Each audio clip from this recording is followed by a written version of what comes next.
기대해. 나에게 주신 하루를 때론 피곤하고 일어나기 싫고 널 깨우는 알람 소리에 짜증도 나겠지만 안녕하세요. 오늘도 푸른 말씀 임세휘 목사입니다. 반갑습니다.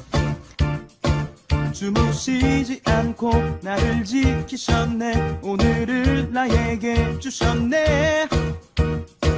새 말씀 안에 주가 주신 사랑과 은혜와 능. 오늘 하나님께서 우리에게 주시는 말씀은 히브리서 13장 18절부터 21절까지 말씀입니다. 우리를 위하여 기도하라. 우리가 모든 일에 선하게 행하려 함으로 우리에게 선한 양심이 있는 줄을 확신하노니 내가 더 속히 너희에게 돌아가기 위하여 너희가 기도하기를 더욱 원하노라. 양들의 큰 목자이신 우리 주 예수를 영원한 언약의 피로 죽은 자 가운데서 이끌어내신 평강의 하나님이 모든 선한 일에 너희를 온전하게 하사 자기 뜻을 행하게 하시고 그 앞에 즐거운 것을 예수 그리스도로 말미암아 우리 가운데서 이루시기를 원하노라. 영광이 그에게 세세 무궁토록 있을지어다. 아멘. 오늘 우리가 살펴본 본문은 히브리서 13장까지의 결론이라고 할 수 있습니다. 히브리서 기자는 이 히브리서를 맺음으로써 어떤 결론을 내고 있는가, 하고 싶은 말이 무엇인가, 오늘 말씀 묵상을 하면서 같이 알아가 보는 시간 되었으면 좋겠습니다. 20절 보니까 누구에 대해서 다시 한번 소개를 하냐면 예수에 대해서 소개를 다시 합니다. 히브리서 기자는 처음부터 끝까지 예수에 대해서 소개하고 있습니다. 예수를 바라보고 예수를 기다리고 예수가 주는 소망을 붙들라고 말하고 있죠. 왜 그렇습니까? 초기 기독교인들이 예수 붙들지 않고는 도무지 버틸 수 없는 고난과 핍박과 어려움 가운데 고통스러워 했기 때문입니다. 그렇기 때문에 오늘 본문 20절에서 양들의 큰 목자이신 예수에 대해서 이야기하고 있는 것입니다. 사랑하는 여러분, 예수 그리스도는 우리의 큰 목자가 되어 주십니다. 우매하고 갈 곳 잃은 양들의 큰 목자가 되어 주셔서 그 예수를 붙들고 그 예수를 바라보고 살아간다면 이 땅의 고난과 이 땅의 핍박과 이 땅의 조롱 가운데 소망을 발견할 수 있고 또 희망을 발견할 수가 있는 것입니다. 그것이 우리가 예수를 끝까지 붙들어야 하는 이유 중 하나지요. 그런데 그 예수를 어떻게 소개합니까? 영원한 언약의 피로 죽은 자 가운데서 이끌어내신 평강의 하나님이라고 소개를 합니다.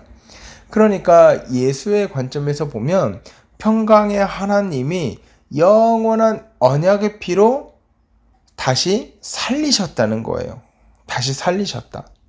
이 말은 무슨 말이냐면 예수 그리스도가 첫 열매가 되셔서 우리들 또한 하나님께서 살리시고 그 영원한 언약의 피로써 우리를 인도하실 것이다. 우리를 책임지실 것이다. 이런 의미를 담고 있는 것입니다. 사랑하는 여러분, 평강의 하나님께서 저와 여러분의 인생, 저와 여러분의 삶, 저와 여러분의 처음부터 끝까지 영원까지 책임지시고 인도하실 줄 믿습니다. 그분은요, 우리가 단순하게 구원받는 것만, 그리고 우리가 단순하게 거룩하게 사는 것만 신경 쓰시는 분이 아니라 살아가고 밥을 먹고 일을 하고 가정을 꾸리고 우리가 구원을 향해서 나아가는데 필요한 모든 것들을 그분께서 준비시키시고 또 염려하시고 또 같이 동정하시는 분이다.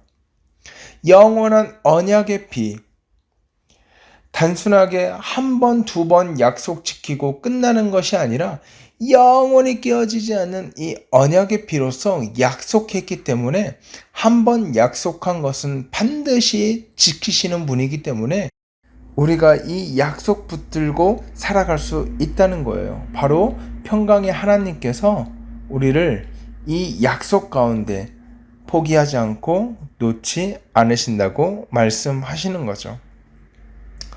그러면 이 약속의 피, 언약의 피, 이 영원한 언약의 피로 예수 그리스도를 이끌어내시고 또 우리 또한 이끌어내실 건데 그 결과가 무엇인가? 그것이 21절에 기록하고 있습니다. 모든 선한 일에 너희를 온전하게 하시고 자기의 뜻을 행하게 하시고 그 앞에 즐거운 것을 예수 그리스도로 말미암아 이루기를 원한다. 여기서 말하는 것은 세 가지예요. 선한 일을 너희를 온전하게 하시고 또 두 번째 자기 뜻을 행하게 하고 세 번째 즐거운 것을 너희가 이루게 하신다. 여러분 이것이요 하나님께서 우리 가운데 하는 일입니다. 이것이 복음이 우리를 움직이는 방법입니다. 복음은요 우리를 모든 선한 일에 온전하게 하도록 도우세요. 여러분 온전하게 된다는 것이 무엇입니까? 무언가 어그러지고 깨어지고 잘못된 것을 바로 잡는 거거든요. 죄가 들어옴으로 인해서 우리의 인생은 우리만 사랑하고 또 우리만 배부르고 이기적이고 또 남을 돌보고 남을 생각하지 않는 나만 쾌락을 쫓고 나만 사랑하고 나만 평안하고 나만 안녕하고 그런 이기적인 삶에서 다 벗어나서 하나님의 영광을 위해서 살아갈 수 있는 것, 이웃의 영광을 위해서 살아갈 수 있는 것, 이것이 복음이 말하는 선한 일이거든요. 그렇게 할 때 하나님이 영광 받으시는 것, 이것이 복음이 말하는 선한 일이란 말이에요. 그런데 이 모든 선한 일에 관심조차 없었던 죄인이 그 깨어진 것이 바로 온전하게 섬으로 말미암아 그것들을 기뻐하게 된다는 거예요. 선한 일을 즐거워하게 된다는 거죠. 그래서 중반절에 뭐라고 합니까? 온전하게 하사 자기 뜻을 행하게 하시고 하나님 뜻을 행하게 하신대요. 이전에는 우리가 죄인이었을 때, 죄 가운데 거했을 때, 구원받기 전에는 죄 짓고 살아가는 게 너무나 기뻤어요. 죄 짓고 살아가도 아무런 거리낌이 없었어요. 하나님의 뜻을 위해서 살아가는 것이 너무나 불편했어요. 그런데 이제는 어떻습니까? 하나님의 뜻을 이루며 살아가는 것이 우리의 기쁨이 되었다는 거예요. 하나님을 위해서 살아가고 하나님의 나라를 위해서 살아가고 하나님의 교회를 위해서 살아가고 하나님께서 우리에게 붙여주신 이웃들에게 행복을 줄 수 있는 삶을 살아가는 것이 우리에게 기쁨이 되었다는 거죠. 그 뜻을 행하는 것이 너무나 즐겁게 되었다는 거죠. 이것이 하나님께서 우리를 만들어 가시는 방법이에요. 또한 히브리서 기자는 이 완성될 모습을 하나님께서 너희를 통하여 반드시 이루어 가실 것이니 그 소망을 가지고 살아가라. 기대해라. 그렇게 말씀하고 있는 것입니다. 그래서 21절 중반절에 뭐라고 합니까? 그 앞에 즐거운 것을 예수 그리스도로 말미암아 우리 가운데서 이루기를 원하노라. 그것이 즐거운 것이래요. 시각이 바뀌고 삶의 가치관이 바뀌어서 하나님 뜻대로 살아가는 것이 억지로 하는 것이 아니라 즐겁대요. 즐겁게 된대요. 그것을 이루시기를 원하노라. 그때 바로 영광이 그에게 세세 무궁토록 있을지어다. 우리는 하나님의 일을 하는 것이 기쁨이 되고 즐거움이 되고 하나님께서는 영광 받으시는 거예요. 여러분 생각만 해도 가슴 벅찬 일 아닙니까? 하나님의 일을 하고 하나님의 뜻대로 살아가는 것이 하기 싫어 죽겠는데 억지로 살아가는 그런 것이 아니라 누가 하지 말라고 해도 그게 너무나 즐겁고 그게 너무 기뻐가지고 신나게 그 하나님의 일을 하고 살아가는데 그 일을 했더니 하나님께서 막 영광 받으시고 기뻐하시고 박수 치신다. 여러분, 생각만 해도 얼마나 가슴 벅찬 일입니까? 우리 하나님께서 그렇게 우리를 만들어 가시겠다는 거예요. 사랑하는 여러분, 이제 말씀을 마칩니다. 우리 하나님께서는요, 우리를 단순하게 구원하시는 것으로 만족하지 않으십니다.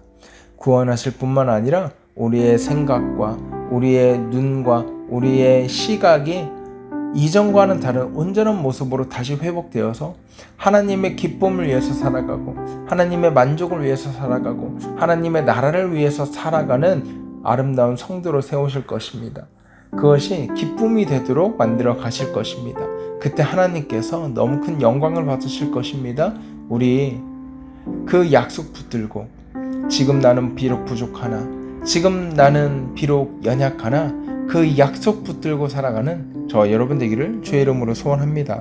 이 시간 기도하실 때 하나님께서 변화시켜 주실 내 모습 기대하며 살아갈 수 있도록 인도하여 주십시오. 이렇게 기도하고요. 오늘 하루 힘차게 살아가는 저와 여러분 되기를 주의 이름으로 소원합니다. 함께 기도하겠습니다.